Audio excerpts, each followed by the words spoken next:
ಯಾರಿಗೆ ಏಕಚಿತ್ತನಾಗಿ ನಿರಂತರವಾಗಿ ಈ ಎಲ್ಲ ಗೋಷ್ಠಿಗಳನ್ನು ತುಂಬ ಆಸಕ್ತಿ ಮತ್ತು ಪ್ರೀತಿಯಿಂದ ನಾನು ಒಬ್ಬ ಸಭಿಕನಾಗಿ ಆನಂದವನ್ನು ಪಟ್ಟಿದ್ದೆ. ನನ್ನ ದೃಷ್ಟಿಯಲ್ಲಿ ಇದೊಂದು ಐತಿಹಾಸಿಕ ಸಭೆ. ಎಷ್ಟೊಂದು ರೀತಿಯ ಸಂಬಂಧಗಳು, ಆತ್ಮೀಯತೆ, ಕಷ್ಟಗಳು, ನೋವುಗಳು, ಕರ್ನಾಟಕ ಕನ್ನಡಿಗರ ತವಕ ತಲ್ಲಣಗಳು, ಇಲ್ಲಿರುವಂಥ ಅನೇಕ ರೀತಿಯ ಆತ್ಮ ಸಂಬಂಧಗಳು ನನ್ನನ್ನು ಬಹಳ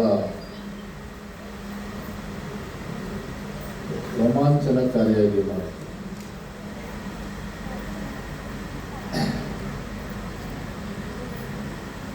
ಕರ್ನಾಟಕ ಕನ್ನಡಿಗರ ನೋವು ಕೇಳ್ತಾ ದುಃಖಪಟ್ಟೆ. ಮನುಷ್ಯ ಸಂಬಂಧಗಳು ಯಾವ ರೀತಿಯಾಗಿ ಆ ಕೂಡುವಿಕೆಯ ಕಡೆ, ಒಂದಾಗುವುದರ ಕಡೆ ಆ ತೀವ್ರತೆಯನ್ನು ಇಲ್ಲಿ ನಾನು ಅನುಭವಿಸಿದೆ. ಹೀಗೆ ಯೋಚನೆ ಮಾಡ್ತಾ ಇದ್ದೆ, ಈ ಕಷ್ಟ ಇದು ಯಾಕೆ ಆಯಿತು ಅಂತ. 12ನೇ ಶತಮಾನದಲ್ಲಿ ಇದು ಸಂಪೂರ್ಣವಾಗಿ ಕನ್ನಡದ ನೆಲ. ಇದಕ್ಕೆ ಇತಿಹಾಸ ಸಾಕ್ಷಿ ಇದೆ. ಸನ್ನಲಾಪುರದಿಂದ, ಅಂದರೆ ಎಟಿಮಾಲಜಿ, ನಮ್ಮ ಭಾಷಾ ವಿಜ್ಞಾನದಲ್ಲಿ ಶಬ್ದ ವ್ಯುತ್ಪತ್ತಿ ಅಂತಾರೆ. ಅದು ಹೇಗೆ ಒಂದು ಎಕನಾಮಿಕ್ ಎಫರ್ಟ್ಸ್. ಆ ಸನ್ನಲಾಪುರ ಹೇಗೆ ಸೋಲಾಪುರ ಆಯಿತು, ಆ ಸೋಲಾರ್ ಹೋಗಿ ಹದಿನಾರು ಹೇಗಾಯಿತು, ಇದಕ್ಕೆ ಒಂದು ದೊಡ್ಡ ಇತಿಹಾಸ ಇದೆ. ಅದರ ಸಮಯ ಇಲ್ಲ. ಸನ್ನಲಾಪುರದೊಳಗಿನ ಒಂದು ಸೈದ್ಧಾಂತಿಕವಾದ ಅರ್ಥ ಆಗುತ್ತಿದೆ. 12ನೇ ಶತಮಾನದಲ್ಲಿ ಮನುಷ್ಯರ ಬಗ್ಗೆ ಸಿದ್ದರಾಮೇಶ್ವರರು ಯಾವ ರೀತಿಯಾಗಿ ತೀವ್ರತೆಯನ್ನು ಹೊಂದಿದ್ರು ಅನ್ನೋದು ಬಹಳ ಮುಖ್ಯವಾದದ್ದು. ನಾನು ನಿನ್ನೆ ನಮ್ಮ ದೇಶಮುಖ್ ಅವ್ರ ಮನೆಗೆ ಹೋಗಿದ್ದೆ. ಸಿದ್ದರಾಮೇಶ್ವರರ ಯೋಗ ದಂಡವನ್ನು ನೋಡಲಿಕ್ಕೆ 12ನೇ ಶತಮಾನಕ್ಕೆ ಆ ಹಿರಿಯರು ಹೇಳಿದ್ರು, ಅವರಿಗೆ ಒಂದು 90 ವರ್ಷ ಆಗಿರ್ಬೋದು. ಅವರು ಆ ಯೋಗ ದಂಡದ ಒಂದು ಚೂರನ್ನು ಇಂಗ್ಲೆಂಡ್ಗೆ ಕಳಿಸ್ತಾರೆ. ಕಾರ್ಬನ್ 14 ಮೆಥಡಿಂದ ಅದರ ಆಯುಷ್ಯವನ್ನು ತಿಳ್ಕೊಳ್ಳಿ. ಅದು ಆ ಯೋಗ ದಂಡ 12ನೇ ಶತಮಾನದ ಒಂದು ಸಿದ್ಧವಾಗಿದೆ ವೈಜ್ಞಾನಿಕರು. ನಾನು ಯೋಚನೆ ಮಾಡಿದೆ, ಇವರ ಮನೆಯಲ್ಲಿ ಯಾಕೆ ಬಂತು. ಸುಮಾರು 2 ವರ್ಷದಿಂದ ನಾನೊಂದು ತೀವ್ರವಾದ ಯೋಚನೆ ಮಾಡ್ತಾ ಇದ್ದೆ.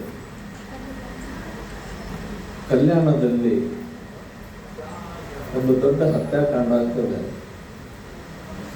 ಮನೋವಾದಿಗಳು ನಮ್ಮ ಶರಣರ ಕೊಲೆ ಮಾಡ್ತಾರೆ, ಅವರ ವಚನ ಕಟ್ಟುಗಳನ್ನು ಸುಟ್ಟು ಹಾಕ್ತಾರೆ.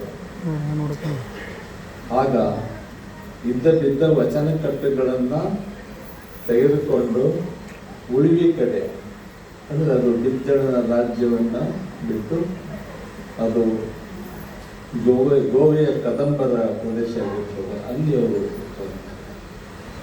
ಹೋಗ್ತವಾಗ 2 ಭಾಗವಾಗಿ ಹೋಗ್ತಾರೆ. ಅವರು ಬಿಜಾಪುರದಲ್ಲಿ ಸೇರ್ತಾರೆ. ಒಂದು ನೇರವಾಗಿ ಬಿಜಾಪುರ ಹೋಗ್ತಾರೆ, ಇನ್ನೊಂದು ವಾಯಾ ಸೊಲಾಪುರಕ್ಕೆ ಹೋಗ್ತಾರೆ.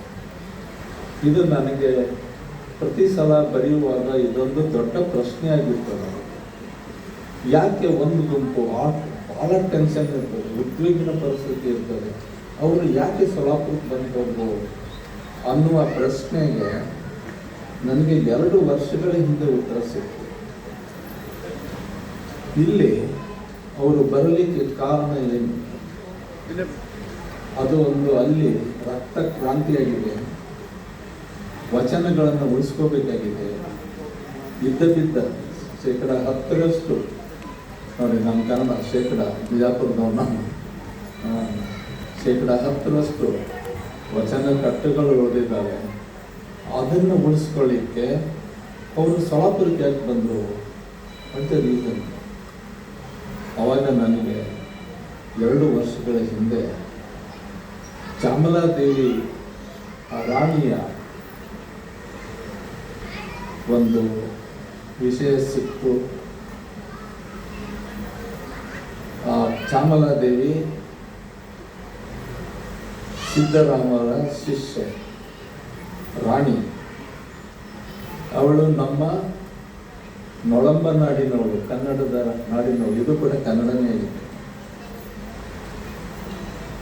ನೊಳಂಬರು ಸಿದ್ದರಾಮನನ್ನ ಗುರುವಾಗಿ ಸ್ವೀಕರಿಸಿದ್ರು. ನಿಮಗೆ ಆಶ್ಚರ್ಯ ಅನಿಸ್ಬೋದು, ನಮ್ಮ ಕರ್ನಾಟಕದಲ್ಲಿ ಒಂದು ಸೊಲಾಪುರ ಇದೆ. ನಮ್ಮ ಕರ್ನಾಟಕದ ಸೊಲಾಪುರದ ಸಿದ್ದರಾಮನ ಗುಡಿ ನಿಮ್ಮ ಸೊಲಾಪುರ ಸಿದ್ದರಾಮನ ಗುಡಿಗಿಂತ ದೊಡ್ಡದಿದೆ. ಆ ಊರಿನ ಹೆಸರು ಕೂಡ ಸೊಲಾಪುರ ಇದೆ. ಚಿಕ್ಕಮಗಳೂರು ಜಿಲ್ಲೆಯ ಅಜ್ಜಂಪುರ ತಾಲೂಕಿನ ಒಂದು ಗ್ರಾಮ. ಆ ಪ್ರದೇಶದಲ್ಲಿ ಇದಕ್ಕೆ ನಾವು ಕರ್ತೃ ಗದ್ದಿಗೆ ಅಂತೇವೆ. ಸೊಲಾಪುರದಲ್ಲಿ ಸಿದ್ದರಾಮರ ಗದ್ದಿಗೆ ಅದು ಕರ್ತೃ ಗದ್ದಿಗೆ. ನಮ್ಮ ಕರ್ನಾಟಕದಲ್ಲಿ ಒಂದು ಚಿಕ್ಕಮಗಳೂರಿನ ಆ ಒಂದು ತಾಲೂಕಿನಲ್ಲೇನೆ 70 ತೋರು ಗದ್ದಿಗೆಗಳಿದ್ದಾವೆ ಸಿದ್ದರಾಮಯ್ಯ. ಇಲ್ಲಿ ಏನೇನು ಮಾಡೆಲ್ ಇದೆ ಅದೆಲ್ಲವೂ ಅಲ್ಲಿದೆ. ನೋಡಿ, ಒಂದು ನೊಳಂಬ ಸಂಸ್ಥಾನ, ಆ ಕಡೆಯಿಂದ ಬಂದಂಥ ಚಾಮಲಾದೇವಿ ಇಲ್ಲಿ ರಾಣಿಯಾದವರು, ಸಿದ್ದರಾಮನ ಶಿಷ್ಯ. ಸಿದ್ದರಾಮನಿಗೆ ಅಂದರೆ ವಚನ ಎಲ್ಲ ಶರಣರಿಗೆ, ಸಿದ್ದರಾಮರು ಮೊದಲೇ ಬರ್ತಿದ್ರು, ಎಲ್ಲ ಶರಣರಿಗೆ ವಚನ ರಕ್ಷಣೆಗೋಸ್ಕರ ಕುದುರೆಗಳ ಶಸ್ತ್ರಾಸ್ತ್ರಗಳ ಅವಶ್ಯಕತೆ ಇತ್ತು. ಅವರು ಇವತ್ತೇನಾದರೂ ವಚನಗಳು ಉಳಿದಿದ್ರೆ ಅದು ಚಾಮಲಾದೇವಿಯ ಪ್ರಯತ್ನ ಅಂತ ನಾನು ಹೇಳಲಿಕ್ಕೆ ಇಷ್ಟಪಡ್ತೀನಿ. ಈ ನೆಲದ ಚಾಮಲಾದೇವಿ ದೇಶಮುಖರ ಪೂರ್ವಜೆ. ಆ ಕಾರಣದಿಂದನೇ ಅಲ್ಲಿ ಯೋಗದಂಡ ಇದೆ. ಇದು ಇತಿಹಾಸದಲ್ಲಿ ಮರೆತು ಹೋಗಿದೆ. ಇದರ ಸಂಪೂರ್ಣ ಸಂಶೋಧನೆಯಲ್ಲಿ ನಾನು ತೊಡಗಿದ್ದೆ. ಎರಡನೇದಾಗಿ, ಇವತ್ತು ನಮ್ಗೆ ಗೊತ್ತಿದೆ, ಇಲ್ಲಿ ಸಿದ್ದರಾಮ ಅಂದರೆ ವಚನಕಾರ ಅಲ್ಲ. ಇಲ್ಲಿ ಸಿದ್ದರಾಮ ಅಂದರೆ ದೈವ. ಈ ದೈವಕ್ಕೆ ಜಾತಿ ಇಲ್ಲ, ಧರ್ಮ ಇಲ್ಲ. ನಾನು ಬಿಜಾಪುರದಲ್ಲಿ ಹುಟ್ಟಿ ಮೊದಲ ಪಟ್ಟಣ ನಾನು ನೋಡಿದ್ದು ಸೊಲಾಪುರ. ಬಿಜಾಪುರದವರಿಗೆ ಬೆಂಗಳೂರು ಸಂಬಂಧ ಇಲ್ಲ, ಧಾರವಾಡನೂ ಸಂಬಂಧ ಇಲ್ಲ. ನಾವು ಚಿಕ್ಕವರಿದ್ದಾಗ 60 ವರ್ಷದ ಹಿಂದಿನ ಕಥೆಯನ್ನು ಹೇಳ್ತಾ ಇದ್ದೀನಿ. ನಮ್ಮ ಬಿಜಾಪುರದವರು 1000 ರೂಪಾಯಿಯ ಏನಾದರೂ ಸಾಮಾನು ಕೊಳ್ಬೇಕಾದ್ರೆ ಅವರು ಪಕ್ಕದೂರಿದ್ರು, ಸೊಲಾಪುರಕ್ಕೆ ಬಂದರು. ಹೀಗೆ ನನ್ನ ಅನೇಕ ಸಂಬಂಧಿಕರು ಇಲ್ಲಿದ್ದಾರೆ. ನಮಗೆ ಹೋಗ್ಲಿಕ್ಕೆ ಸಮಯ ಇಲ್ಲ. 1000 ರೂಪಾಯಿ ಆಟೋನಲ್ಲಿ ವ್ಯವಹಾರ ಮಾಡಬೇಕಾದ್ರೆ ಸೊಲಾಪುರ ನಮಗೆ. 4 ಚದರ್ ತಗೋಬೇಕಾದ್ರೂ ಸೊಲಾಪುರಕ್ಕೆ ಬರೋರು ನಾವು. ಮತ್ತು ನಮ್ಮ ಭಾಷೆ ಬಿಜಾಪುರದ, ನಾನೊಬ್ಬ ಭಾಷಾ ವಿಜ್ಞಾನದ ವಿದ್ಯಾರ್ಥಿಯಾಗಿ ಹೇಳ್ತೀನಿ, ಒಬ್ಬ ಸಾಮಾನ್ಯ ಬಿಜಾಪುರದವನಿಗೆ ಎವರಿ ಬಿಜಾಪುರಿಯನ್ ವಾಸ್ ಎ ಪಾಲಿಗ್ಲಾಟ್. 4 ಭಾಷೆಗಳನ್ನು ಬಲ್ಲವನಾಗಿದ್ದ. ನಮ್ಮ ತಮ್ಮಂದಿರು 4 ಭಾಷೆಗಳನ್ನು ಮಾತಾಡ್ತಾ ಇದ್ರು, ನಾನು ಮಾತಾಡ್ತಾ ಇದ್ದೆ. ಆಮೇಲೆ ನಾನು ಬಿಜಾಪುರದಿಂದ ಹೊರಗೆ ಹೋದ್ಮೇಲೆ ಆ ಭಾಷೆಗಳು ಮಾತಾಡಲಿಕ್ಕಾಗಲಿಲ್ಲ. ನಮ್ಮ ಮನೆಯಲ್ಲಿ ಮರಾಠಿ ಮಾತಾಡ್ತಾ ಇದ್ರು, ಉರ್ದು ಮಾತಾಡ್ತಾ ಇದ್ರು, ಹಿಂದಿ ಮಾತಾಡ್ತಾ ಇದ್ರು, ಕನ್ನಡ ಮಾತಾಡ್ತಾ ಇದ್ರು. ಒಬ್ಬ ನಿರಕ್ಷರಿ ಮನುಷ್ಯ ಬಿಜಾಪುರದಲ್ಲೂ 4 ಭಾಷೆ ಮಾತಾಡ್ತಾ ಇದ್ದ. ನಮ್ಗೆ ಯಾವುದು ಹೊಸದಲ್ಲ, ನಮ್ಗೆ ಯಾವುದು ಬೇರೆ ಅಲ್ಲ. ಆದರೆ ಕೆಲವೊಂದು ಐತಿಹಾಸಿಕ ಸತ್ಯಗಳನ್ನು ಹೇಳಬೇಕು. ಆ ಸತ್ಯಗಳನ್ನು ಹೇಳಬೇಕಾದ್ರೆ ಕೇಳಬೇಕಾದ್ರೂ ನಮಗೆ ಅಂತ ಒಂದು ಶಕ್ತಿ ಬೇಕು. ಇದು ಯಾಕೆ ಹೀಗಾಯಿತು ಅನ್ನೋದನ್ನು ನಾವು ಯೋಚನೆ ಮಾಡಬೇಕಾಗಿದೆ. ನಮಗೆ ವಚನಗಳಲ್ಲಿ ನಂಬಿಕೆ ಇದ್ದವರಿಗೆ, ಶರಣ ತತ್ವದಲ್ಲಿ ನಂಬಿಕೆ ಇದ್ದವರಿಗೆ ಸೋಲಾಪುರ ಅದು ಅವರ ಹೃದಯದ ಒಂದು ಭಾಗ ಆಗ್ತದೆ. ಯಾಕಂದರೆ ಈ ಎಲ್ಲ ಶಕ್ತಿಯನ್ನು ನಾವು ಯಾರ ಮೂಲಕ ಪಡೆದೇವು ಅಂದರೆ ವಚನಗಳನ್ನು ಓದೋದು ಅರ್ಥ ಆಗ್ತದೆ. ಜಗತ್ತಿನಲ್ಲಿ ಸಿದ್ದರಾಮೇಶ್ವರರಿಗೆ ಅತ್ಯಂತ ಅನನ್ಯವಾದ ಅದ್ಭುತವಾದ ವ್ಯಕ್ತಿ ಯಾರಾದರೂ ಇದ್ದರೆ ಅವರು ಬಸವಣ್ಣವರು. ಅವರು ಹೇಳ್ತಾರೆ,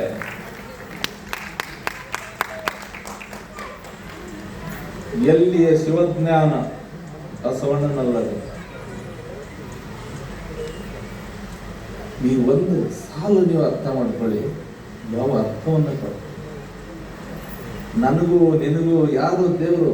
ಕಪಿಲ ಸಿದ್ಧ ಮಲ್ಲಿಕಾರ್ಜುನಿಗೂ ಯಾರು ದೇವರು? ಬಸವಣ್ಣ ದೇವರು. ಒಂದು ಸಮಾಜದ ಕಲ್ಪನೆಯನ್ನು ಕೊಡ್ತಾರೆ.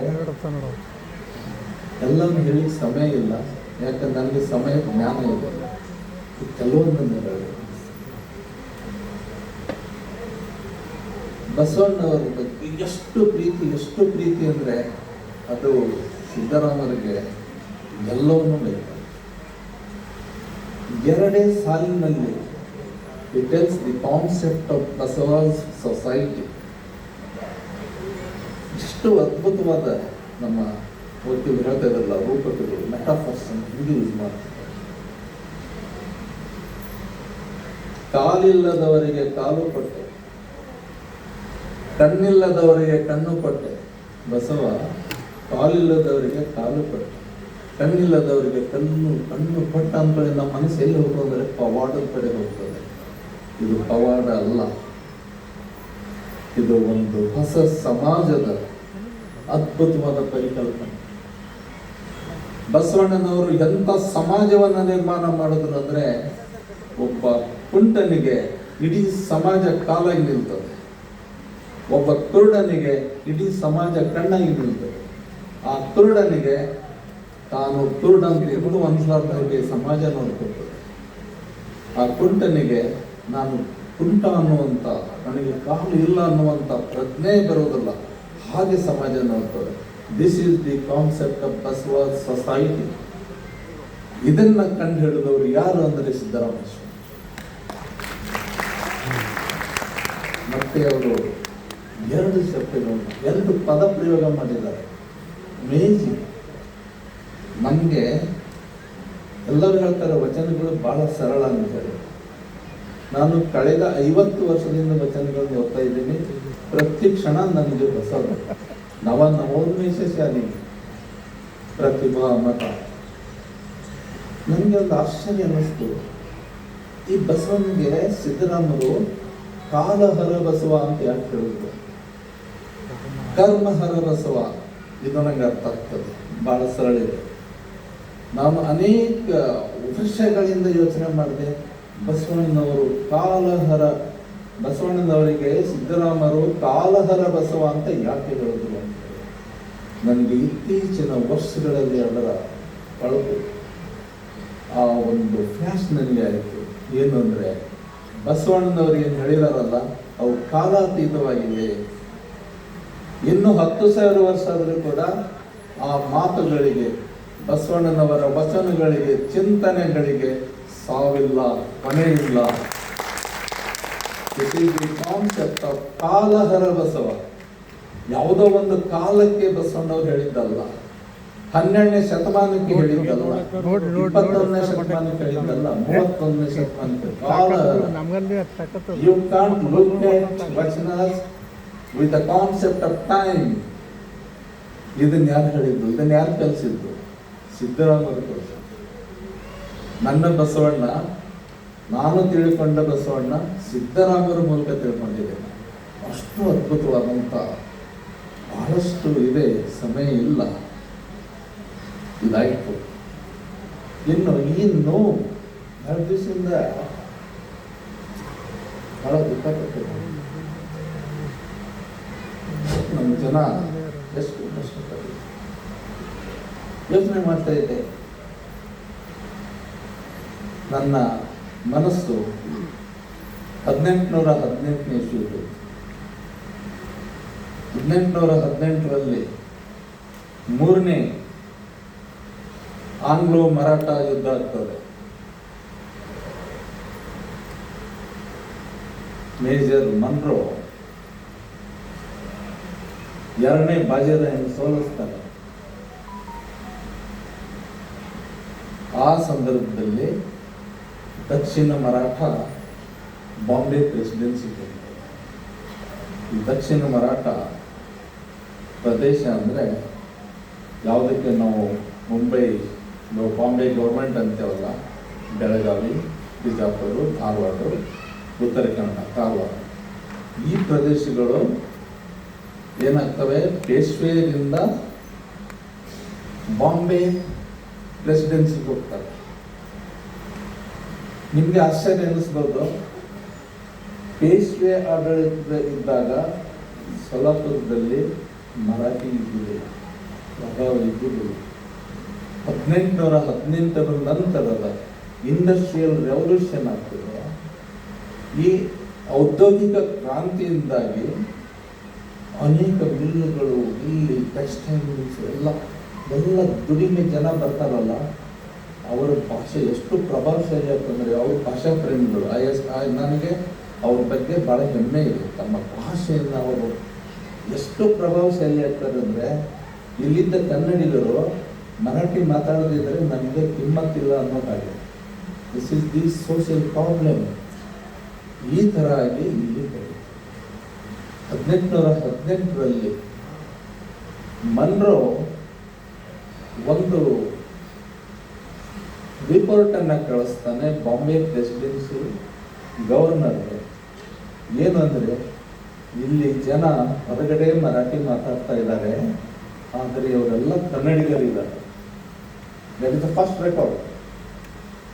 ಎಲ್ಲ ಕನ್ನಡಿಗರಿದ್ದಾರೆ ಈ ಸದರ್ನ್ ಮರಾಠ ಸ್ಟೇಟಲ್ಲಿ, ಅಂದರೆ ಬಾಂಬೆ ಕರ್ನಾಟಕದಲ್ಲಿ. ಆದ್ದರಿಂದ ಇಲ್ಲಿ ಕನ್ನಡ ಶಾಲೆಗಳಾಗಬೇಕು ಮತ್ತು ಇದು ಕನ್ನಡ ಪ್ರದೇಶ ಆಗಬೇಕು ಅಂತೇಳಿ